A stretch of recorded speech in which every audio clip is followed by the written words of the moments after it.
తాకట్లో ఉన్న మీ బంగారాన్ని నమ్మి కష్టాల్ని కాంపౌండ్ వాల్ దాటించే one and only solution prime gold hub మాత్రమే. కాంటాక్ట్ 8499938881.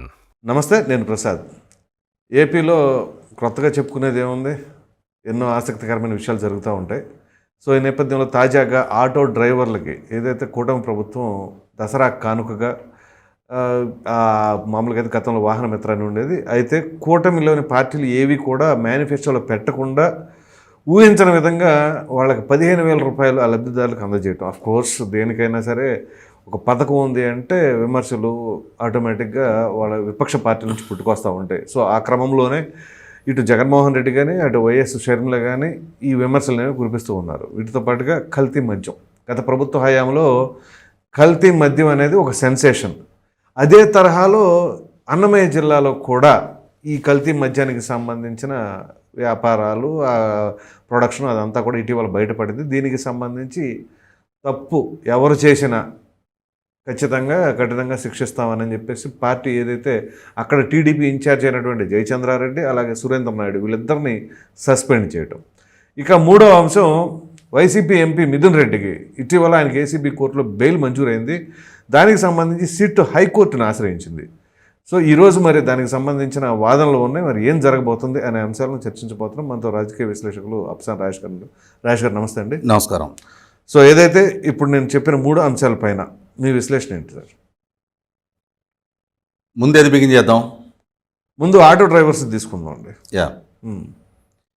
ఎన్డీఏ కూటమి ప్రభుత్వం స్త్రీ శక్తి పేరిట మహిళలకి ఆర్టీసీ బస్సుల్లో ఉచిత ప్రయాణ పథకాన్ని ప్రారంభించే నేపథ్యంలో సహజంగానే ప్యాసింజర్ ఆటోలు నడుపుకునే ఆటో డ్రైవర్లకి మహిళలు ఉచితంగా బస్సుల్లో ప్రయాణం దక్కుతుంది కాబట్టి డెఫినెట్గా వాళ్ళు ఆటో ఎక్కరు. అవును, ఖచ్చితంగా వాళ్ళు బస్సును ప్రిఫర్ చేసుకుంటారు. దాంతో వీళ్ళ ఉపాధి అవకాశాలు దెబ్బతింటున్నాయి అనేది కొంత అన్రెస్ట్ బిగినైంది వాళ్ళలో. కరెక్ట్. తెలంగాణలో కూడా మహిళలకి ఉచిత బస్సు ప్రయాణం మొదలుపెట్టిన సందర్భంలో ఇక్కడ ఆటో డ్రైవర్ల నుంచి కూడా ఆ విధమైన నిరసన కార్యక్రమాలు కూడా వ్యక్తం చేయడం చూసాం మనందరం ఇక్కడ. అదేవిధంగా ఆంధ్రప్రదేశ్ రాష్ట్రంలో కూడా లక్షలాది మంది యువత స్వయం ఉపాధికి ఆటోలో తోలటం అనేది ఒక ఉపాధి మార్గంగా ఎంచుకున్నారు కాబట్టి అవును, మరి వారి ఇన్కమ్ సోర్స్ దెబ్బతింటే మరి వాళ్ళు ఆటోలు ఫైనాన్స్ మీద తీసుకొని ఉంటారు, ఆ ఇన్స్టాల్మెంట్లే కట్టుకోవాల్సి ఉంటుంది, వాళ్ళ కుటుంబాన్ని పోషించుకోవాలి. వీటన్నిటి నేపథ్యంలో మరి వారిలో కూడా కొంత అసంతృప్తి వ్యక్తం కావడానికి ఆస్కారం ఉంది. కాబట్టి ప్రభుత్వమే మానవతా దృక్పథంతో ఆలోచించి వాళ్ళకి కూడా ఎంతో కొంత ఇన్కమ్ సోర్స్ అనేది ప్రభుత్వ పరంగా ఒక ఇన్సెంటివ్ లాగా ఇవ్వాలి అని చెప్పని వన్ టైం ఇన్సెంటివ్. అవును, అంటే సంవత్సరానికి ఒకసారి అవును ఒక్కొక్క ఆటో డ్రైవర్కి 15,000 రూపాయలు ఇవ్వాలి అనేది ఒక నిర్ణయం ప్రభుత్వ పరంగా తీసుకున్నారు. అవును. అయితే ఇక్కడ గమనించుకోవాల్సింది ఏంటి అంటే ఏ ప్రభుత్వ పథకం అయినా సరే ఇవ్వాలి అని ఒక నిర్ణయం తీసుకుంటే దానికి కొన్ని గైడ్ లైన్స్ ఉంటాయి. Without guide lines, without rules and regulations ఏ ప్రభుత్వ పాలసీ కూడా అమలు జరగదు. రైట్. అలాగే ఈ పథకాన్ని అమలు చేయడానికి కూడా కొన్ని గైడ్ లైన్స్ పెట్టుకున్నారు. ఆటో ఓనరు ఆ ఆటోకి సంబంధించిన డాక్యుమెంటేషన్ ప్రాపర్గా ఉండాలి. అవును. అతనికి లైసెన్స్ ఉండాలి. మిగిలిన అంటే ఆటోకి సంబంధించి ఆర్టీఏ డిపార్ట్మెంట్ తోటి ఉండే బ్రేక్ సర్టిఫికెట్ కానీ ఇన్సూరెన్స్ సర్టిఫికెట్ లాంటివి ఒకవేళ అవి ల్యాప్స్ అయినా కూడా మీరు ఈ పథకం ద్వారా లబ్ధి పొందిన ఒక నెలలోగా వాటిని పూర్తి చేసుకొని సబ్మిట్ చేయమన్నారు. ఓహో, ఇది బంపర్ ఆఫరే కదా. మీరు బ్రేక్ కాలేదు, ఇన్సూరెన్స్ రెన్యువల్ కాలేదు అనేది సాకుగా చూపిలా ఈ పథకం వర్తింపజేయడానికి. అవునవునవును.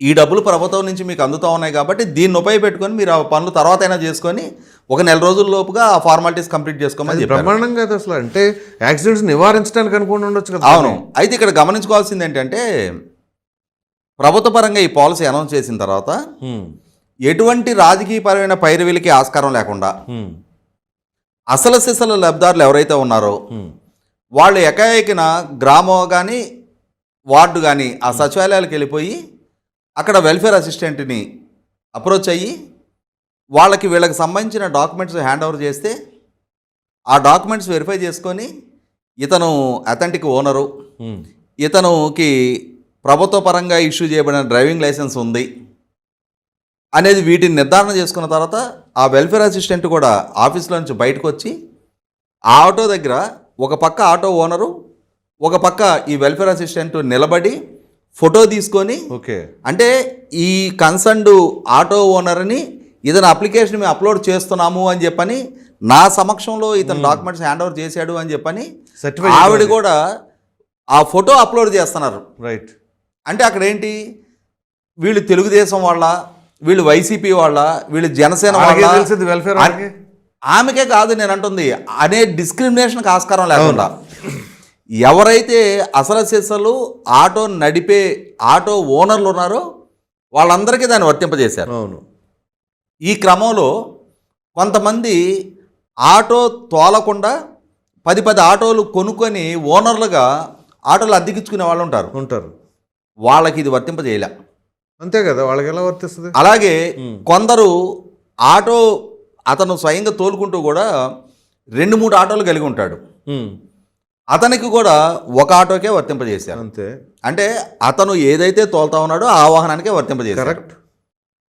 అంటే ఇక్కడ ఏంటి, అసలు లబ్ధిదారులను మాత్రమే ప్రాతిపదికగా ఎంపిక జరిగింది. అవును. అలా ఎంపిక చేస్తే సుమారుగా 2,90,600 చిల్లర మంది ఎంపికయ్యారు. ప్రభుత్వ పరంగా సుమారుగా 436 కోట్ల రూపాయలు, ఒక్కొక్కరికి 15,000 రూపాయల చొప్పున కేటాయించడం జరిగింది. ఇమ్మీడియట్గా ఎవరి బ్యాంక్ అకౌంట్ వాళ్ళకి జమ అయినాయి, ట్రాన్స్ఫర్ అయింది. ఓకే. దాన్ని ఏదో అక్కడ స్థానిక నాయకులు వచ్చేసి వీళ్ళందరికీ చెక్కులు ఇచ్చో వీళ్ళకి నగదు పంపిణీ లాంటి ఒక ఆర్భాటపు ప్రహసనం కాకుండా ఎవరి అకౌంట్కి వాళ్ళకి జమ చేశారు. అయితే ఇక్కడ సహజంగానే అంటే ఇవాళ ప్రభుత్వం వైపు నుంచి ఎంత మంచి చేసినా ప్రతిపక్షంగా మనం వంకలు పెట్టడమే మన ధ్యేయం కాబట్టి ప్రభుత్వ లక్ష్యాన్ని విమర్శిద్దాము అని చెప్పని వైసీపీ పార్టీ అలాగే పిసిసి అధ్యక్షురాలుగా ఉన్న షర్మిల గారు ప్రయత్నం చేస్తూ ఉన్నారు. షర్మిల గారు ఏమంటారు, 13 లక్షల మంది ఆటో డ్రైవర్లు ఉన్నారు, మీరు కేవలం తిప్పి కొట్టి 2,90,000 మందికే ఇచ్చారు అని చెప్తున్నారు. డ్రైవర్లు ఎంతమంది ఉన్నారు అనేది అప్రస్తుతం. అవును. ఆటోలు ఎన్ని ఆటోలు ఉన్నాయి అనేది రవాణా శాఖ దగ్గర రిజిస్ట్రేషన్ అయ్యి ఉన్నాయి కదా. అవును. ఒకసారి ఆ వెబ్సైట్లోకి వెళ్ళేసి, అంటే ఇటువంటి ప్రకటనలు ఇచ్చే ముందు కొంచెం బేసిక్ హోంవర్క్ చేసుకుంటే ఇవాళ సీరియస్గా రోడ్డు మీద తిరిగి దాని ద్వారా ఉపాధి పొందుతున్న డ్రైవర్లు ఎంతమంది అనేది నిర్ధారణ చేసుకోవడం అదేం రాకెట్ సైన్స్ అవసరం దానికి. కానీ ఇవాళ ఒక పార్టీ, జాతీయ పార్టీ రాష్ట్ర శాఖ అధ్యక్షురాలుగా ఉన్న షర్మిల గారైనా, ముఖ్యమంత్రిగా పనిచేసిన జగన్మోహన్ రెడ్డి గారైనా, ఆయన హయాంలో మ్యాక్సిమం 2,73,000 మందికి ఇచ్చారు, అది 10,000 చొప్పున ఇచ్చారు. ఈ ప్రభుత్వం 2,90,669 మందికి 15,000 చొప్పున ఇచ్చారు. ఎవరిది ఎక్కువ? కూటమి ప్రభుత్వం ఎక్కువ ఇచ్చింది. అయినా జగన్మోహన్ రెడ్డి గారు మాత్రం కూటమి ప్రభుత్వం ఆటో డ్రైవర్లని వంచింది అని చెప్పని, వాళ్ళకు ఒక సాక్షి పేపర్ ఉంది కాబట్టి అని చెప్పని దాంట్లో కథనాలు రాయిస్తూ ఉన్నాడు. అంటే రోడ్ల పరంగా ఇప్పుడు కూటమి ప్రభుత్వం పెద్దగా వేసిందేం లేదు కదా, వాళ్ళకిలాగా రోడ్లు ఉంచితే అప్పుడు బాగుండేదనే ఉద్దేశం ఏమో. అంటే ఇవాళ ఈ విధమైన అసంబద్ధమైన అవగాహన రాహిత్యపు ప్రకటనలు ఇవ్వడం ద్వారా అంతిమ లబ్ధిదారుడికి తెలుసు కదా. ఇప్పుడు ఒక ఎక్కడో దాకా అవసరం. ఇప్పుడు మా గ్రామం ఉంది, సుమారుగా 35 మంది ఆటో తోలి జీవిస్తూ ఉన్నారు. ఈ 35 మందిలో ఒకతనికి 2 ఆటోలు ఉన్నాయి, అతనికి ఒక ఆటోకే లబ్ధి చేకూరింది, అంటే 34 ఆటోలకి లబ్ధి చేకూరింది. ఈ 35 మందిలో ఒకతను ఇతని 2వ ఆటో తోలుకుంటా ఉన్నాడు కాబట్టి అతను సొంత వాహన యజమాని కాదు కాబట్టి అతనికి దక్కల. మిగిలిన 34 మందికి దక్కినాయి. ఈ 34 మంది తెలుగుదేశం, జనసేన, భారతీయ జనతా పార్టీ కార్యకర్తలేనా? డెఫినెట్ గా వైసీపీ కార్యకర్తలు ఉంటారు కదా. అదే అంటున్నా. ఇప్పుడు 2,000 ఓటింగ్ ఉన్న మా ఊర్లో మొన్నటి ఎన్నికల్లో 260 ఓట్లు టీడీపీకి మెజార్టీ రావడం జరిగింది. అంటే కనీసం ఒక 700-800 ఓట్లన్నా వైసీపీ ఓట్లు ఉంటాయి కదా. ఆ 700-800 ఓట్లలో ఈ 34లో కనీసం ఒక 10-15 మంది వైసీపీ వాళ్ళు ఉంటారు కదా. వాళ్ళందరికీ కూడా ఎవరికి రూపాయలు లంచం ఇచ్చే అవసరం లేకుండా అక్కడ స్థానికంగా ఉండే తెలుగుదేశం, జనసేన నాయకులు వాళ్ళ దగ్గరికి వెళ్ళి బాబాబు మా పేరు కూడా పెట్టించండి అని చెప్పని ఎవరిని ప్రాధేయపడే అవసరం లేకుండా సచివాలయం దగ్గరికి వెళ్ళేసి వెల్ఫేర్ అసిస్టెంట్ని కలిసి డైరెక్ట్గా వాళ్ళు లబ్ధిదారులుగా ఎంపిక కాపాడ్డ తీరు ఆ లబ్ధి పొందిన వాహనదారులకు తెలుస్తుంది కదా. పారదర్శకత కూడా మీ కనపడదు. పార్టీ కార్యకర్తలకే ఎంత పారదర్శకంగా వాళ్ళకి లబ్ధి చేకూరింది అనేది వాళ్ళకే స్వయంగా అనుభవపూర్వకంగా నిర్ధారణ అయిన తర్వాత నాయకులుగా మీరు మీకు ఒక సోషల్ మీడియా, మీకు ఒక సొంత మీడియా ఉందని చెప్పని ఈ విధమైన కట్టుకథనాలు ప్రసారం చేయడం ద్వారా, ప్రచురించడం ద్వారా మీరే తేలికవుతా ఉన్నారు. Right. ఇవాళ రాష్ట్రంలో నిజమైన సమస్యలు ఉన్నాయి, రాష్ట్రంలో ప్రభుత్వ పరంగా జరిగే నిజమైన తప్పులు ఉన్నాయి, ఏదైనా అవినీతి జరుగుతుంటే వాటిని గురించి ప్రస్తావించండి. కానీ ఇలా లక్షల మందికి ప్రభుత్వ పరంగా లబ్ధి చేకూర్చగానే దానికి వంకలు పెట్టడం మొదలు పెడితే మనకు ఒక సామెత ఉంది, కోతి కోతి ఎందుకు పుట్టావే అంటే చక్కగా ఉన్నాళ్ళని ఎక్కిరించడానికి అందంట. అలాగే ప్రతిపక్షంలో ఉన్నాం కాబట్టి ఏం చెప్పని ప్రభుత్వం చేసే ఏ మంచినైనా సరే మనం విమర్శించడమే ధ్యేయంగా విమర్శిద్దాము అని అంటే అంతిమంగా ప్రజలలో వీళ్ళు పలసనవుతారు. అంతే కదా. వీళ్ళ రాజకీయాలు చివరికి ఏమవుతుంది, నాన్నాపులి టైప్లో రేపేదైనా నిజమైన సమస్య గురించి వీళ్ళు విమర్శ చేసినా కూడా వీళ్ళు ఇంతేలే, వీళ్ళు చెప్పే వాటిలో ఎంతవరకు వాస్తవికత ఉందో, వీళ్ళకి నిత్యం ప్రభుత్వం మీద దుమ్మెత్తుపోయడమే ధ్యేయంగా వీళ్ళు పనిచేస్తున్నారని చెప్పని ప్రజలు కూడా అంతిమంగా వీళ్ళని నాన్ సీరియస్గా పరిగణలోకి తీసుకునే పరిస్థితి ఉంటుంది. కాబట్టి అది కన్స్ట్రక్టివ్ క్రిటిసిజం అనేది ప్రభుత్వానికి లబ్ధి చేకూరుస్తుంది, సమాజానికి లబ్ధి చేకూరుస్తుంది. అలా కాకుండా విమర్శించడం కోసమే విమర్శలు చేయడం మొదలు పెడితే వీళ్ళ స్థాయి వీళ్ళే పలసం చేసుకున్నట్టు అవుద్ది. రైట్. ఇక దాని తర్వాత ఈ లిక్కర్కి సంబంధించిన వ్యవహారం గత ప్రభుత్వ హయాంలో ఏకంగా ప్రభుత్వమే మొత్తం చేసింది అనుకోండి. ఇప్పుడు అదే పరిస్థితి తెలుగుదేశం పార్టీకి సంబంధించిన నాయకులు చేశారని చెప్పేసి ఇప్పుడు పార్టీ కూడా సస్పెండ్ చేయడం జరిగింది. దీనిపైన మీ విశ్లేషణ సార్. ఇక్కడ ఒకటి వాస్తవం, కల్తీ అనేది సమాజంలో అంతర్భాగంగా మారిపోయింది. మనం రెగ్యులర్గా మీడియాలో రిపోర్ట్ అయ్యే వార్తలు చూస్తూ ఉంటాం. కల్తీ విత్తనాలు, కల్తీ ఎరువులు, కల్తీ అల్లం వెల్లుల్లి పేస్టు, కల్తీ నెయ్యి, కల్తీ నూనెలు. అంటే ఇవాళ కల్తీకి కాదేది అనర్హం అన్నట్టుగా కల్తీ సిబిఐ అధికారులు, కల్తీ ఐపీఎస్ అధికారులు, కల్తీ ఐఏఎస్ అధికారుల పేరిట కూడా చలామణి అయిన వ్యక్తులు మనం చాలా వార్తలు చూస్తూ ఉంటాం. నకిలీ ఐఏఎస్ పట్టివేత, నకిలీ సిబిఐ అధికారి పట్టివేత అని చెప్పని మనం వార్తలు చూస్తూ ఉంటాం. నకిలీల పేరట ఎమ్మెల్యేలని, ఎంపీలని, మంత్రులు కూడా బురిడి కొట్టించిన వాళ్ళు ఉన్నారు. మేము కేంద్ర ప్రభుత్వం నుంచి మాట్లాడుతున్నాము, మీకు సో అండ్ సో ఫండ్స్ మీ నియోజకవర్గానికి మేము ఛానలైజ్ చేస్తాము, మాకు కొన్ని డబ్బులు పంపించండి అని చెప్పని ఎమ్మెల్యేలని కూడా బురిడి కొట్టించిన కల్తీ వ్యక్తులను చాలా మందిని చూసాం మనం. రైట్. కాబట్టి వాళ్ళ మన నిత్య జీవితంలో కల్తీ అనేది ఒక నిత్యకృత్యం అయిపోయింది. మనకు వచ్చే మెసేజ్ల్లో కూడా దేన్ని నిజమో దేన్ని అబద్ధమో మనమే నిర్ధారించుకోలేని ఒక అయోమయపు స్థితికి చేరిపోయాం. మనకేదైనా ఒక లింక్ రాగానే దాన్ని ఓపెన్ చేయగానే మన అకౌంట్లో డబ్బులు మొత్తం ఊడ్చిపారేస్తా ఉన్నారు.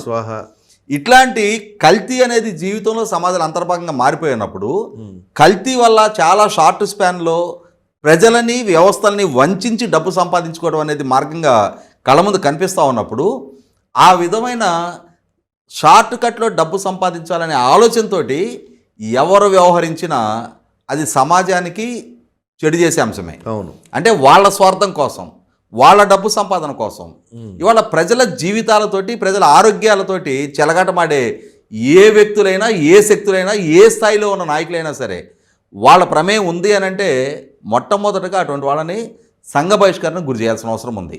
ఇవాళ తంబళ్ళపల్లె తెలుగుదేశం ఇన్ఛార్జి, మొన్నటి ఎన్నికల్లో తెలుగుదేశం అభ్యర్థిగా పోటీ చేసిన జయచంద్రారెడ్డి నియోజకవర్గ పరిధిలో అతని అండదండలతోటే ఎవరో అద్దేపల్లి జనార్దన్ రావు అంట విజయవాడ నుంచి, విజయవాడలో బార్ లైసెన్సీగా ఉండి అతను తంబళ్ళపల్లి నియోజకవర్గానికి వెళ్ళి అక్కడ ఒక కాటేజ్ ఇండస్ట్రీ లాగా ఒక ఇల్లు తీసుకొని అందులో ఒక బుట్ట సైజు డిస్టిలరీ పెట్టి అక్కడ ఈ మందు తయారు చేస్తూ ఉన్నాడు.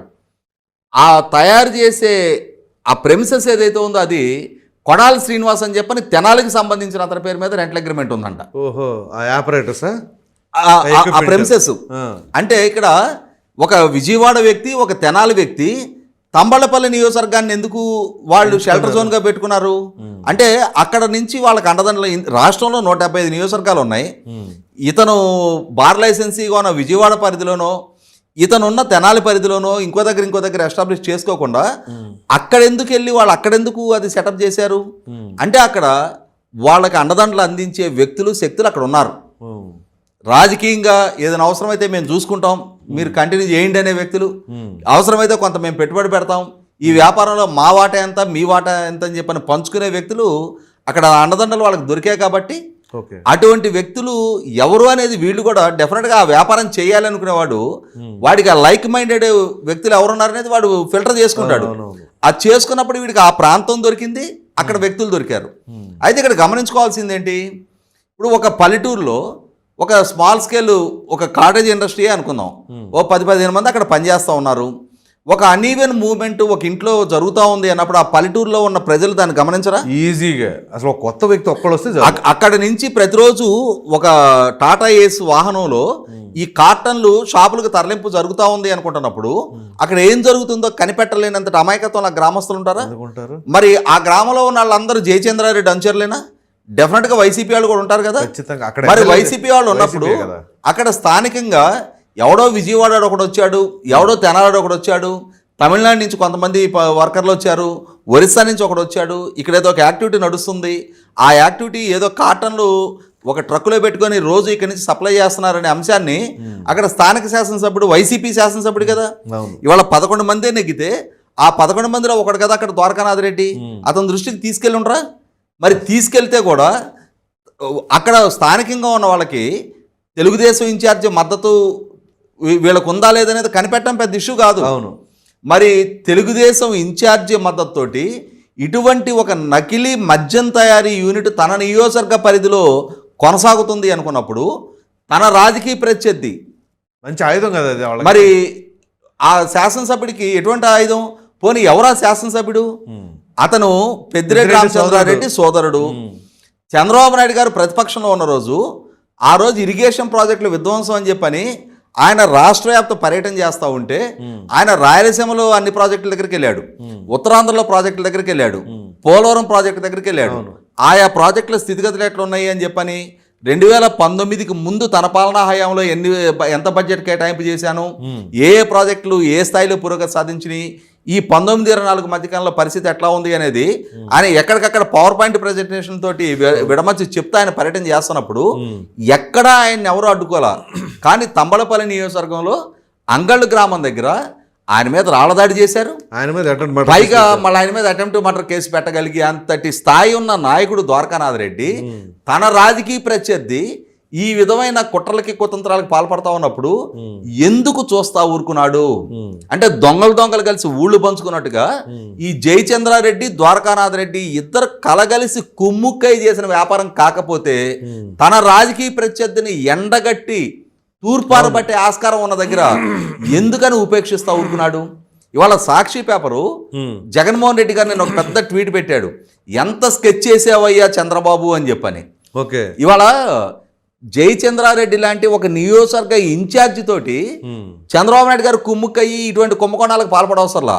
ఆయన నిజంగా ఈ పాలసీ మాటను కుంభకోణానికి పాల్పడాలి అని అంటే మీకు మళ్ళీ మద్యం పాలసీ మాటున మొత్తం డిస్టిలరీస్ మీ చేత చిక్కించుకునేవాళ్ళు, మద్యం వ్యాపారం మీ చేత చిక్కించుకునేవాళ్ళు, డిస్టిలరీస్ నుంచి బెవరేజెస్ కార్పొరేషన్కి సంబంధం లేకుండా డైరెక్ట్గా NDPL non duty paid liquor పంపించి మొత్తం సొమ్ము ఎట్లా లూటీ చేశారు అట్లా చేసేవాడు ఆయన.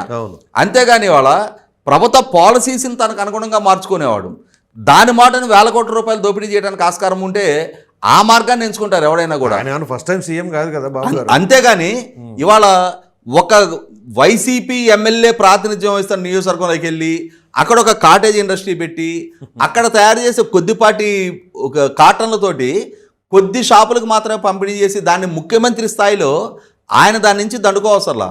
అంటే ఇక్కడ వైసీపీ పార్టీ కూడా నేను ఇందాక మనం ఆటోల అంశంలో కూడా ప్రస్తావించుకున్నట్టుగా దేన్ని ఎవరి మీద ఏ విమర్శ చేయాలనేది ఆ ఇష్యూని వదిలిపెట్టేసి ఇవాళ మనకి ప్రభుత్వాన్ని విమర్శించడానికి ఒక అస్త్రం దొరికింది కదా అని చెప్పని ప్రతి అంశానికి మనకి చంద్రబాబు నాయుడు గారిని ముఖ్యమంత్రిని ముడిపెట్టి మనం విమర్శలు చేస్తే ప్రజల్లో అదే చర్చనీయాంశం అవుతులే. మనం ఒక రాయి ఇసురుదాం, మనం అంత బురద చల్లుదాం, వాళ్ళే కడుక్కుంటారులే. అంటే ఇక్కడ గమనించుకోవాల్సింది ముఖ్యమంత్రిగా చంద్రబాబు నాయుడు గారు ఈ అంశం తన దృష్టికి వచ్చినప్పుడు ఏ విధంగా స్పందించారు అనేది. అవును, ఇవాళ చంద్రబాబు నాయుడు గారిని ఈరోజు కొత్తగా చూడాలి. ఇందాకే మీరు చెప్పినట్టుగా ఆయన 4వ దఫా ముఖ్యమంత్రిగా ఉన్నారు. ఆయన ఉమ్మడి రాష్ట్ర ముఖ్యమంత్రిగా ఉన్న రోజుల్లోనే ఆ రోజుల్లో ఆయన కేబినెట్ సహచరుడు కృష్ణ యాదవ్ గారు ఆయన మీద నకిలీ స్టాంపులు కుంభకోణం ఆరోపణలు వచ్చి మహారాష్ట్ర పోలీసులు వచ్చి మోకా యాక్ట్ కింద ఆయన అరెస్ట్ చేసి తీసుకెళ్లారు. మంత్రిగా ఉన్న హోదాలో ఉన్న ఆయన అరెస్ట్ చేసి తీసుకెళ్లారు. ఇమ్మీడియట్గా చంద్రబాబు నాయుడు గారు ఆయన్ని మంత్రివర్గం నుంచి బర్తరఫ్ చేశారు. తర్వాత పోచారం శ్రీనివాసరెడ్డి గారు ఆయన మంత్రిగా కొనసాగుతున్న రోజుల్లో ఆయన మీద స్టేషనరీ కుంభకోణానికి సంబంధించిన ఆరోపణలు వచ్చినాయి. ఆయన్ని రాజీనామా చేపించారు. అలాగే సుద్దాల దేవయ్య గారు, ఆయన మీద హత్య కేసుకు సంబంధించిన ఆరోపణలు వచ్చినాయి. ఆయన్ని పార్టీ నుంచి సస్పెండ్ చేశారు. అవును. అంటే ఈ మధ్య మనం ఆదిమూలం చిత్తూరు జిల్లా ఎమ్మెల్యే, అవును, ఆయన మీద లైంగిక ఆరోపణలు వచ్చినాయి. అవును, ఆయన్ని పార్టీని సస్పెండ్ చేయడం జరిగింది. కాబట్టి తప్పు చేసిన వ్యక్తులు తన పార్టీ వాళ్ళైనా, తన పార్టీలో కీలక స్థానాల్లో ఉన్నా, కీలక హోదాల్లో ఉన్నా కూడా ఉపేక్షించకుండా పార్టీ పరంగా, ప్రభుత్వ పరంగా చర్యలు తీసుకున్న నేపథ్యం చంద్రబాబు నాయుడు గారిది. అటువంటి చంద్రబాబు నాయుడు గారిని ఇవాళ మీరు ఏలెత్తి చూపే ప్రయత్నం చేశారు. ఆయన ఇమ్మీడియట్గా తన ఇన్ఛార్జిని పార్టీని సస్పెండ్ చేశాడు. ఎవరెవరు ఏ స్థాయి వ్యక్తులు ఉన్నా సరే వాళ్ళని మీద ప్రోబ్ చేయమంటున్నాడు. ఇలా చేయమని చెప్పడం ద్వారా ఇంకొక అంశం ఏం గుర్తు చేశాడు ఆయన? జగన్మోహన్ రెడ్డి గారు ముఖ్యమంత్రిగా ఉన్నారు. జంగారెడ్డిగూడెంలో నాటు సారా దాగి 26 మంది చనిపోయారు. అవును. మరి ముఖ్యమంత్రిగా మీరు ఉన్నారు. మీరు మీ ఎక్సైజ్ మినిస్టర్ నారాయణ స్వామి గారు వెళ్ళి అక్కడ నాటు సారా కాసి అమ్మారని చెప్పని ఎవరు అనలా. కానీ అక్కడ కొందరు వ్యక్తులు నాటు సారా కాసి అమ్మటం వల్ల దాన్ని సేవించి 26 విలువైన ప్రాణాలు కోల్పోవడం జరిగింది. పాలకుడుగా మీరు దాన్ని అడ్మిట్ అయ్యి దాని మీద ఒక విచారణ కమిషను ఎంక్వైరీ చేయించి ఎవరైతే బాధ్యులు ఉన్నారో, ఎవరైతే ఈ ప్రాణాలు కోల్పోవటానికి అసలు సిసలు ఈ నేరానికి పాల్పడ్డ వ్యక్తులు ఉన్నారో వాళ్ళ మీద చర్యలు తీసుకొని ఉన్నట్టయితే మీ విఘ్నత, మీ స్థాయి పెరుగుండేది. మీరేం చేశారు? అసలు అవి నాడుసారా మరణాలే కాదు, రాష్ట్రంలో నాడుసారానే లేదు అని చెప్పని అసెంబ్లీని తప్పుతో పట్టించారు. అవి సహజ మరణాలని చెప్పారు. అంటే జరిగిన నేరాన్ని అడ్మిట్ కూడా కాని నేపథ్యం మీది. అసలు సిసల బాధ్యుల్ని మీరు ఆ విధంగా నా పాలనా హయాంలో నాడుసారా అమ్మటం జరగటం ఏంటి అని చెప్పని మీ ఫాల్సిగోకి అంత నేరానికి పాల్పడి అంతమంది ప్రాణాలు కోల్పోవటానికి బాధ్యులైన వ్యక్తులని మీరు అంటే చట్ట పరిధిలోకి తీసుకురాకుండా వదిలేసినట్టయింది. అంటే అసలు సిసల వ్యక్తుల్ని చట్ట పరిధిలోకి తీసుకొచ్చి వాళ్ళు చేసిన తప్పుకి వాళ్ళని నేరస్తులుగా సమాజం ముందు ఎక్స్పోజ్ చేయాల్సిన దగ్గర, వాళ్ళు చేసిన తప్పుకి వాళ్ళని శిక్షార్హులను చేయాల్సిన దగ్గర మీరు 100% పాళ్ళు ఆ ఉదాసీనత ప్రదర్శించే నేపథ్యం ఇది. ఇవాళ నిన్న ఈ ఇన్సిడెంట్ బయటకు రాగానే ముఖ్యమంత్రి హోదాలో ఉన్న ఆయన కన్సర్న్ మినిస్టరు, కన్సర్న్ ప్రిన్సిపల్ సెక్రటరీతో కూడా కలిపి రివ్యూ సమావేశం పెట్టి ఏ స్థాయి వ్యక్తులు ఉన్నా సరే రాష్ట్రంలో ఇంకెక్కడైనా సరే ఇటువంటి సంఘటన జరుగుతుంటే దాని మీద ఇమ్మీడియట్గా ప్రోబ్ చేయండి, ఏ స్థాయి వ్యక్తులు ఉన్నా సరే చర్యలు తీసుకోమని ఆదేశాలు ఇచ్చారు. అటువంటి పాలకుడికి ఒకనాటి మీ పాలనకి మధ్య ఉన్న వ్యత్యాసం కూడా ప్రజలకు కనిపిస్తూ ఉంది. కాబట్టి ఇక్కడ 100% పాళ్ళు జగన్మోహన్ రెడ్డి గారు ప్రభుత్వాన్ని నిందించే లోపుగా మొట్టమొదట తన పార్టీ శాసనసభ్యుని ఎక్స్ప్లెనేషన్ అడగాలి. ఇవాళ నీ నియోజకవర్గ పరిధిలో నీ ప్రత్యర్థి ఈ విధమైన అరాచకానికి పాల్పడతా ఉంటే అతను అక్కడ ఇటువంటి అక్రమ మద్యం తయారీకి అతను ప్రోత్సాహం అందిస్తూ ఉంటే నువ్వెందుకు కామ్గా ఊరుకున్నావు? నువ్వు అతనితో కుమ్ముకయ్యావా అని చెప్పని వివరణ అడగాలి. అలా అడగగలిగితే జగన్మోహన్ రెడ్డి గారిలో చిత్తశుద్ధి ఉన్నట్టు. అలా అడగకుండా కేవలం ముఖ్యమంత్రిగా చంద్రబాబు నాయుడు గారిని, ప్రభుత్వాన్ని మాత్రమే విమర్శ చేస్తాను అని అంటే అసలు ఈ ఇష్యూ నుంచి ఫోకస్ డైవర్ట్ చేసినట్టే. ఇవాళ ఎప్పుడైతే ఇష్యూ చంద్రబాబు నాయుడు గారి మీదకి వచ్చిందో చంద్రబాబు నాయుడు గారి తరఫున కూడా వాళ్ళ పార్టీ నాయకులు ప్రభుత్వం నుంచి వివరణ ఇస్తారు. వాళ్ళు జగన్మోహన్ రెడ్డి గారి మీద ఆ రోజు నువ్వేం చేసావు అని చెప్పని విమర్శలు ఎక్కువ పెడతారు. దాంతో ఏమైపోద్ది, ఈ ఇష్యూ గ్రావిటీ దెబ్బతింటది. అసలు ఫోకస్ దీని మీద నుంచి డైవర్ట్ అయిపోయి ఈ రాజకీయ విమర్శలు ప్రతి విమర్శలు కదా కన్ఫైన్ అవుతుంది. ఇది 100% పాళ్ళు జగన్మోహన్ రెడ్డి గారి వ్యూహాత్మక తప్పిదం అనుకోవాలా, లేదు తన ఎమ్మెల్యే ప్రస్తావన ప్రజల్లో చర్చనీయాంశం కాకుండా ఉండడానికి. ఎందుకంటే ఇక్కడ గమనించుకోవాల్సింది తంబలపల్లి ఎమ్మెల్యే ద్వారకానాథ్ రెడ్డి, దాని పక్కనే ఉన్న పొంగనూరు ఎమ్మెల్యే పెద్దిరెడ్డి రామచంద్రారెడ్డి, అక్కడ ఎంపీ పెద్దిరెడ్డి మిథున్ రెడ్డి మరి నిన్నే బెయిల్ మీద బయటకు రావడం జరిగింది. వేల కోట్ల రూపాయల మద్యం కుంభకోణంలో ఆరోపితుడిగా అతను అరెస్ట్ అయ్యి జైలు నుంచి బయటకు వచ్చున్నాడు. మరి నిజంగానే మీరు మీడియాలో చెప్పినట్టుగా అది అక్రమ కేసు, అన్యాయంగా కక్షపూరితంగా అరెస్ట్ చేస్తున్నారు అన్న మాటే కనుక నిజమై ఉన్నట్టయితే ఇవాళ తెలుగుదేశం వాళ్ళని లక్ష్యంగా చేసుకొని వాళ్ళని ఎక్స్పోజ్ చేసే అవకాశం వచ్చినప్పుడు మీరెందుకు స్పందించలేదు? మీ శాసనసభ్యుడు, మీ ఎంపీ, ఇవాళ మీ పార్లమెంటు సభ్యుడికి తెలియదే తన పార్లమెంటు పరిధిలో ఏం జరుగుతుందనేది? మీ శాసనసభ్యుడికి తన నియోజకవర్గ పరిధిలో ఏం జరుగుతుందనేది అతని దృష్టికి రాలేదా? వచ్చినా కూడా ఎందుకు కామ్కొన్నారు అని అంటే ఖచ్చితంగా వీళ్ళందరూ కలగలిసి వాటాదారులుగా ఎవరు వాటాలు పంచుకుంటున్నారు కాబట్టి మీ వాళ్ళందరూ కూడా కామ్గా ఉన్నారు. అది మర్చిపోయి దాన్ని వదిలేసేసి ముఖ్యమంత్రి గారి మీద మాత్రం రాళ్ళేద్దామని చెప్పని జగన్మోహన్ రెడ్డి గారు ప్రయత్నం చేస్తే 100 రూపాయలు అది జగన్మోహన్ రెడ్డి గారికే బూమరాంగ్ అవుద్ది. రైట్. ఇక ఆ తర్వాత ఫైనల్గా మిథున్ రెడ్డికి సంబంధించిన ఎపిసోడ్ తాజాగా ఆయనకి ఏసీబీ కోర్టు బెయిల్ ఇచ్చింది, మళ్ళీ ఇప్పుడు హైకోర్టుకి సిట్ వెళ్ళబోతుంది. ఏం జరగబోతుంది అంటారు? ఇప్పుడు వాస్తవంగా మొన్న ఏసీబీ కోర్టు నుంచి పెద్దిరెడ్డి మిథున్ రెడ్డి గారికి బెయిల్ వచ్చిన నేపథ్యంలో ఇక్కడ చాలా స్పష్టమైన డాక్యుమెంట్ ఎవిడెన్స్ తోటి సిట్ ఆయన అరెస్ట్ చేయడం జరిగింది. అరెస్ట్ చేయడానికి కూడా ఏకపక్షంగా ఆయన అరెస్ట్ జరగల. ఆయన విచారణకు రమ్మని నోటీసులు ఇచ్చారు. నోటీసులు ఇస్తే అసలు కేసులో ఆయన ప్రస్తావన ఎఫ్ఐఆర్లో ఆయన ప్రమేయం కూడా ఇంకా సిట్ వైపు నుంచి నిర్ధారణ కాకముందే ఆయన ముందస్తు బెయిల్ కోసం హైకోర్టుకు వచ్చాడు. తర్వాత సుప్రీంకోర్టుకి వెళ్ళాడు. అంటే న్యాయపరంగా ఉన్న అన్ని అవకాశాలని ఆయన సద్వినియోగం చేసుకున్న తర్వాత అంతిమంగా సుప్రీంకోర్టు కూడా ఆయనకి ముందస్తు బెయిల్ ఇవ్వడానికి నిరాకరించిన తర్వాత అప్పుడొచ్చి సిట్కి ఆయన సరెండర్ అయ్యాడు. తప్పక సరెండర్ అయిన తర్వాత అతన్ని అరెస్ట్ చూపించారు, రిమాండ్కి పంపించారు. ఈ రిమాండ్కి పంపించిన సందర్భంలో మనకందరికి నిర్ధారణ అయిందేంటి, ఎవరైతే డిస్టిలరీస్ యాజమాన్యాలు ఉన్నారో వాళ్ళ నుంచి 5 కోట్ల రూపాయలు ఈ పెద్దిరెడ్డి మిథున్ రెడ్డి గారి కుటుంబానికి సంబంధించిన సంస్థలోకి మన నగదు ట్రాన్స్ఫర్ అయినట్టుగా స్పష్టమైన సాక్ష్యాధారాలు ఉన్నాయి. 5 కోట్లు అనేది వాళ్ళకున్న 1000 కోట్ల రూపాయల ఆస్తుల నేపథ్యంలో ఇవాళ జరుగున్న 3500 కోట్ల రూపాయల కుంభకోణంలో 5 కోట్లు అనేది చాలా చిన్న మొత్తంగా అనిపించవచ్చు. కానీ మీలాంటి నాలాంటి జీవితంలో 5 కోట్లు అంటే మన జీవితంలో చూడలే మనం ఎప్పుడు. అవును 5 కోట్ల రూపాయల క్యాష్ ఒక దగ్గర నా జీవితంలో నేను ఎప్పుడు చూడలా. 1 కోటి రూపాయలు కూడా నేను ఎప్పుడు చూడలే నా లైఫ్లో. మరి అటువంటిది వాళ్ళకి 5 కోట్లు అనేది చిన్న అమౌంట్ కాదు. మరి 5 కోట్ల రూపాయలైనా సరే ఆయనకి ట్రాన్స్ఫర్ అయిన సాక్ష్యాధారాలు కళ్ళ ముందు కనిపిస్తూ ఉన్నప్పుడు ఆ సాక్ష్యాధారాలు ప్రాతిపదికగా అతని కేసులో అతన్ని అక్యూజ్డ్గా చూపించి అరెస్ట్ చేస్తున్నప్పుడు మద్యం పాలసీ రూపకల్పనలో అతని ప్రమేయం ఉంది అని చెప్పని 164 స్టేట్మెంట్ ద్వారా నిర్ధారణ అయ్యున్నప్పుడు అతని సమక్షంలోనే పాలసీ రూపకల్పన జరిగింది అని చెప్పని నిర్ధారణ అయినప్పుడు అతనికి బెయిల్ ఇవ్వడమే కొంత ఆక్షేపణగా ఉంది. గతంలో గోవిందప్ప బాలాజీ, కృష్ణమోహన్ రెడ్డి, ధనుంజయ రెడ్డికి ఇచ్చిన డిఫాల్ట్ బెయిల్ అంశం కూడా ప్రస్తుతానికి వచ్చిన నేపథ్యంలో సిట్ ద్వారా వ్యక్తమవుతున్న అభ్యంతరాలని, ప్రాసిక్యూషన్ ద్వారా వ్యక్తమవుతున్న అభ్యంతరాలని పరిగణలోకి తీసుకోకుండా ఏసీబీ న్యాయస్థానం ఇచ్చిన తీర్పు నేపథ్యంలో అది గౌరవ హైకోర్టులో సవాల్ చేయడం జరిగింది. అలాగే ఇప్పుడు పెద్దిరెడ్డి మిథున్ రెడ్డి బెయిల్ అంశాన్ని కూడా హైకోర్టులో సబ్మిట్ చేయడం జరిగింది. గతంలో యాక్చువల్గా అతనికి బెయిల్ వచ్చిన రోజే లంచ్ మోషన్ పిటిషన్ మూవ్ చేశారు. కానీ అప్పుడు దసరా హాలిడేస్ ఉన్నాయి. జడ్జి గారు కూడా లంచ్ మోషన్గా పరిగణలోకి తీసుకోకుండా మీరు రెగ్యులర్ కోర్టులో బెయిల్ ఫైల్ చేసుకోమన్న నేపథ్యంలో నిన్న ఫైల్ చేశారు. ఇవాళ విచారణకు వస్తుంది. మరి కేసు మెరిట్స్ ప్రాతిపదిక మీద ప్రాపర్గా కనుక విచారణ జరిగి న్యాయస్థానం వైపు నుంచి కనుక ఒక స్పష్టమైన నిర్ణయం తీసుకుంటే కృష్ణమోహన్ రెడ్డి వాళ్ళకి ఇచ్చిన బెయిలు రద్దు అవుద్ది. కారణం ఏంటి అంటే విచారణ క్రూషియల్ స్టేజ్లో ఉంది.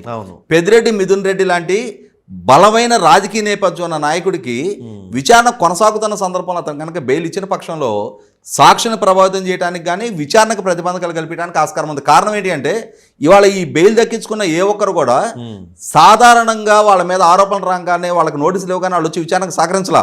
వాళ్ళు పారిపోయారు, న్యాయస్థానాన్ని అప్రోచ్ అయ్యారు. అంతిమంగా కాంటుపట్టు సిచ్యుయేషన్ క్రియేట్ అయినాకే గోవిందప్ప బాలాజీ అరెస్ట్ అయ్యాడు. ఇవాళ ధనుంజయ రెడ్డి, కృష్ణమోహన్ రెడ్డి, మిథున్ రెడ్డి సుప్రీంకోర్టు తలుపు కూడా తట్టి అక్కడ కూడా వాళ్ళకి చుక్కెదురైన తర్వాత అప్పుడు వచ్చి హైకోర్టు సుప్రీంకోర్టు ఆదేశాల మేరకు విచారణకి వాళ్ళు సరెండర్ అవడం జరిగింది.